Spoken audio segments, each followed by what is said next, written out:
and how they're doing things. That's why I started a referral agency because I wasn't satisfied with the service because I was the client.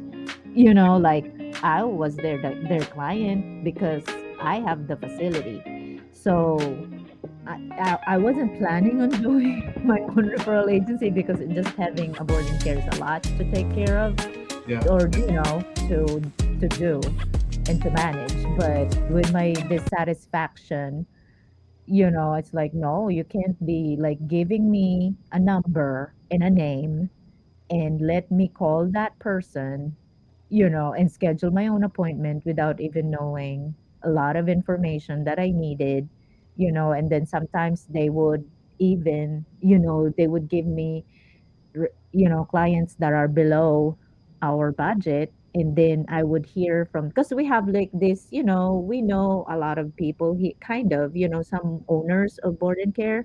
Yeah. So we kind of, my husband to talk to them. Sometimes they see them every week because they have this club. And then he would say, "Oh, I just got this $6,000 client." And I'm like, why didn't I even hear of that? And, I was part of that referral agent too. Like, like they know me. Why? I'm like, and you only had one empty bed and you just that empty bed just got emptied the day before. Because there's You know? more business, I'm telling you, no matter where you are in this country, there's more business than how many referral agencies we have. People start to think that it's, either just it's maxed out, it's saturated. I've heard, my gosh, only a handful of agencies are getting all the leads. Well, they're probably doing some things correctly to get those leads, or they might be, like you alluded to earlier, they might be giving money under the table, gifts, coffee, blah, blah, blah, blah. But nevertheless, there's plenty of business out there that if we can get to those clients, even away from the social worker. Now, I work a lot with social workers, so I'm not opposed to working with them. But if you're hitting a brick wall, then I would move on to another plan and say, okay, I've exhausted this area. Now it's time for me to go over here, maybe these Facebook groups, or go to an event like you're talking about. But you need to emphasize your expertise. We've got a student in the academy. She's a doctor up north, and I was talking to somebody last week who's a nurse, and I told them the same thing I'll tell you. You need to emphasize what you do professionally in this industry. Those two individuals were typically trying to sidestep what they are gifted in and what they're called to do and what they're skilled to do, and just trying to focus on just being a referral agent.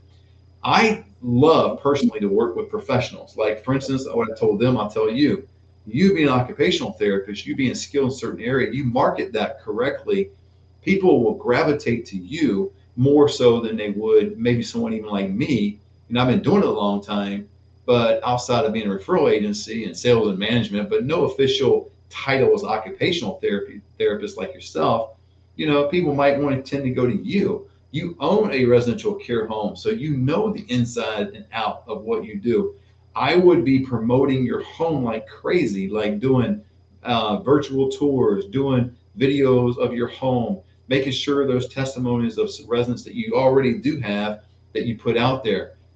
If you don't know how to do that, let me know. I can help you. It's very simple. It's very easy, but it's like anything in life. If you've never done it, it's difficult. So just to get that out there and get it known, because there's no reason why your home should not be full. You are an awesome individual. You're a caring individual. You're thorough in what you do. You're gifted. And as a referral agent, you should just be able to get leads from all that. And what I'd like to see, and I don't know if you and I talked about this months ago when you first started, but I'd like to see when your home gets full, your home is so well advertised that people are calling to get into your home, but then you're full, and you can either develop a waiting list, or what you can do is then say, you know what, my home is full. However, there are some homes in the immediate area that are similar to mine. I would love to introduce them to you if you like. And that way you make money on that end as well, or develop a waiting list, whichever you prefer. I don't know, depending on the level of care of your clients and how long you think they're on hospice or whatever. So that would be the thing. So you need to find your niche. Like with social workers, I've got plenty of students in the academy that's not their niche. Some of them that is their niche, but I give you a couple examples. I think of Brittany in the academy. She's got a niche with Facebook and outreach in certain areas. Now she does have some social workers and that kind of thing too, but I don't think that came first. Another guy named George. He doesn't. I don't think he does anything with social workers. I don't believe he does a lot through his church, a lot through real estate agents. There's a lot of different areas that you can reach out to and let them know who you are in a conversational way without seeming like you're selling. It's just who you are, and they fall in love with you. And I'm telling you, most people that I encounter, I especially like care homes. I do my whole rating, right? State reviews, reputation, family intel. I do my whole evaluation thing that teach you guys. But in doing that and being consistent, there's still care homes that I just love. Like I know if they're available, I tell my clients outright, if it was my mom, man, I'd want her right here. This is where I'd want her to be. No one's perfect. No one's going to have all the answers, 100% perfect care, but they are the best at what they do. At least I'm most comfortable. So I'd like to take you on a tour to see how your vibe is with this community and where are the families at. Like, if you want to go do a certain, events or go to certain places, senior centers, go to independent communities. Independent communities, when they get their level of acuity gets a certain level, right? They can't stay there anymore. So go to establish a relationship with them. They maybe offer your services there in a certain capacity, and that would kind of give your leg in. Another one would be a standalone memory care community. Why is that important? You're like, well, it doesn't make sense. I mean, they're all either some form of dementia, Alzheimer's, or whatever. But what it does is I've got a couple of them in my area. One is really good, and the one I'm thinking about that when I get business from is they have a sign out, and it's kind of off to the side, and it's got their name and it says memory care, but it's so freaking small. People don't really realize and know that sometimes. They just go by the community and expecting to hear something about senior living, and they walk in maybe and go, "Hey, I just noticed my mom's needing care. She's leaving a stove on. She needs some form of management with her medication. She needs a couple showers. And there's no cognitive decline, no memory care issues at all. So what are they going to do? They can't accept her. So and they don't want to turn her away. So I got one community. They go, "Hey, I've got somebody that I can give you his name and number." That's how they usually do it. They don't usually give me their name and number, but they usually give my name and number to them. And then they call me and they say, "Hey, I stopped by so and so memory care. They couldn't help me. They said you possibly could. What you got?" And we get talking. So I would focus on those areas, and especially with independent community, with your profession, you could help them out in some way, or whether it be a workshop, actual doing your. So I don't know how much you want to get involved and do it. I mean, I'm not trying to get you out there and do all kinds of pro bono work and work yourself to death and not getting paid, but just do enough where you're providing value and you're getting something in return. Now, you don't do that with the motivation of getting something in return, but that's the inevitable. That's kind of the give and take in a relationship that's going to occur because you are out there giving. And if you want something in return, you can give, and it's going to come back to you. I would stick to your strengths, and your strength is the occupational therapist giving out value to independent communities. Seek those out, establish a relationship with them, go to them, and you can also pitch it in two ways. One, you are a referral agent, so you obviously can help when they pass the level of acuity. When they cannot, you're not there to take clients. You're just there to help and assist. But also, we're able to help and assist because I actually own a residential care home, so I'm able to help in that capacity as well. And so, if they're able and they're fitting to a residential care, this way I would kind of phrase it. If they're a good fit for a residential care home, then I'd like to be one of those ones that's, given the opportunity to speak to the residents and give a tour. If I'm not, I'd like to be the opportunity to be able to help them because I'm in the business as being an advocate for seniors, and I know the communities in the area, I know the market. I'm able to, and this one thing you want to do. What I'm getting ready to say as far as negotiation, I do this a lot. I did a negotiation workshop last Saturday, and I say that in my pitch in terms of, we are the only one in town that will negotiate for a senior for less money on the rent. So where others will just go, hey, what's your budget? Oh, you're at 4,000. So they go try to find something for four. You're at six. We go try to find for something for six. We do is we maintain where they are and then go get that location at that price, or that location that would normally charge that price for a lower rent. And so it hurts me initially because we make a percentage, right? So 100% of 5,000 is better than 100% of 4,000. So if I go down from 5 to 4, I lost a grand.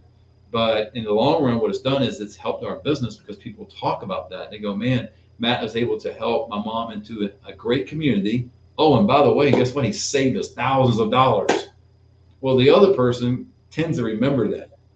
They tend to remember, like, oh, man, he saved you money? Wow. Everybody knows assisted living has gone up 15, 20% over the last 3 years. And that's the unfortunate thing because it's gone up for the seniors. Not like they can go out and get a part-time job. So they got a certain level of money. They flatline on their income. The rates keep going up. We make more money because we make a percentage and the rate keeps going up. So we make a greater, piece of that pie percentage because, the rates are going up. But the resident they can't sometimes pay for that. So whether they can or not, I try to get it, not trying to go to every community and tell them to lower it, lower it, lower it. There's a method to the madness, and I don't have time to teach you today about it, but there's a way to do it without going, hey, would you take? This is where people make a mistake in negotiation. Let's say it's 5,000. They know the residents at 45, so they ask the community, would you take 4,500? It's almost like they're trying to buy a used car.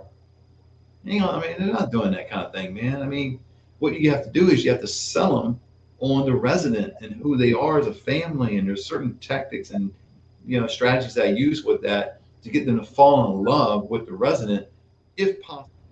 So I have another question. Do you, as part of, a referral agent, do you kind of verify the source of income, or do you just believe the person? For example, there's no other children. This is the only person. She's with it and everything. But do you verify, or you just kind of believe in what they say on how Well, many? I've never had anybody falsify information when it comes to that. Again, goes back to that kind of body language tonality. If they give me a range, let's say, which has never happened. They always tell me what they make. They always like around it. It seems like pretty close to $100, right? But if they ever did tell me, oh man, it's somewhere above two, but no more than five, and I've never had that said to me, I'd be like, well, I can't schedule a tour with anyone with that information because what I do, as much as I want to work with qualified leads, I never tour anyone that's not a qualified lead for the community. Never. I never walk in there for a $5,000 room and they can only afford $3,500. Basically, all they're doing is kicking tires and looking. That's a waste of the community's time. It's a waste of the resident and their family's time because they can't afford it. So they might as well. That'd be out going out and looking at homes you can never afford. They're going, oh yeah, let's go look at $10 million homes. Oh my gosh, he looks so beautiful. And they can barely afford 200,000. They're never going to buy it, or at least not anytime soon. So I would never tour anybody. So I've never had that happen. They usually are, my experience, people are very honest what they generate, what they have. They might not know down to the dime, but they know, hey, it's 1,800 bucks or it's 58 in that range. Or I've had people tell me, hey, Matt, I like to get close to 5,000, but as long as we don't go over six, I'm good. Now I don't know what that means. They may have more money than God. They just want to be between 5 and 6. But as long as they're qualified and they're comfortable, because I tell them, hey, we're going to do a tour. I want to make sure that we're able to. If you enjoy the community, you like the community, has good vibes, you really want mom to move there, we can put down a deposit and move forward with it. And these are the prices. Are you comfortable with that? Yeah, absolutely, I'm comfortable with that. So I don't need to know the whole financial thing. So I think there's plenty of people that I've probably dealt with that are in that $5,000-6,000 range, like I said, and they have a lot of money. Maybe I don't know. They probably could afford 15,000, but they either that or they kind of know the market and don't want to spend all that. Maybe five. Maybe they got save money for dad later on. I don't know. But as long as they're qualified, that's the one thing I do. I never do a tour unless they're qualified.